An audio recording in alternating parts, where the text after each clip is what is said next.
When I was 15, I won nationals.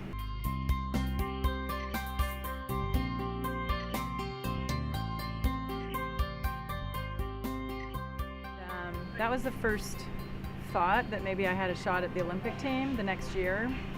Worked my way up to trials, made the Olympic trials cut. Back then they took 3 swimmers per event. So I made 3rd just by about that much.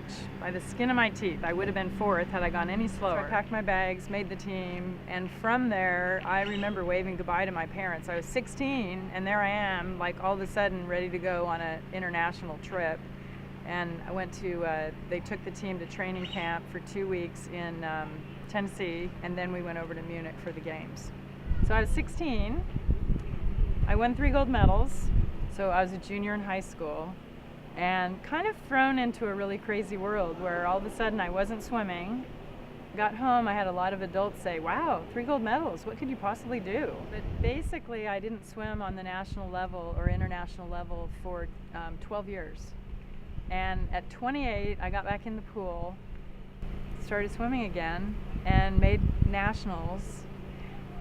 My first swim meet back, I had to swim faster than my Olympic time 12 years ago to make national cuts. So I did. And from there, I proceeded to swim on the national levels. I was one of 5 swimmers at nationals that was over the age of 22, over college age. And the other kids were 23, just out of college. So really, there had been no one that had ever come back after college and really, kept swimming. I received the Comeback Swimmer of the Year award, which they later named after me. So now the Comeback Swimmer of the Year award is called the Sandy Neilson Comeback Swimmer of the Year award. So from there, being one of 5 post-grads, I trained quite intensely, and in 1988 I almost made the Olympic team again. I finaled, I placed 5th, and I just missed it this time by that much. And it's interesting because at that Olympic trials there were over 100 post-grads. So what happened in the 4 years between when I started and when I tried for the Olympics again, people started seeing that it was okay, there was life after college. I would have swimmers come up to me all the time and thank me for swimming because it showed them that they could continue at a later age. It just was not heard of at all.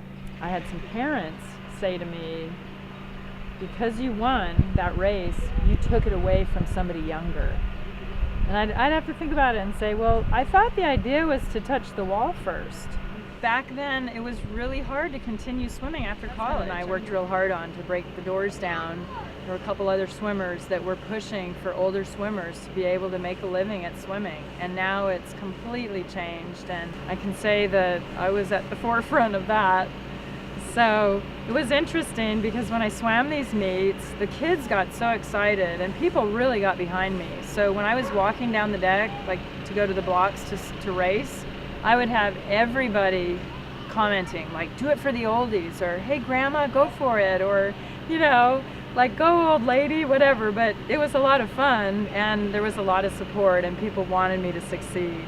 So that was 1988. I was 32 when I finaled and just missed the Seoul Olympics.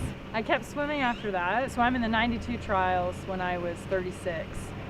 Consoled there, and then I went on and swam until I was 39 on the national level. So that had never been done before. People have done it since, but it had never been done before. So I was the first old lady.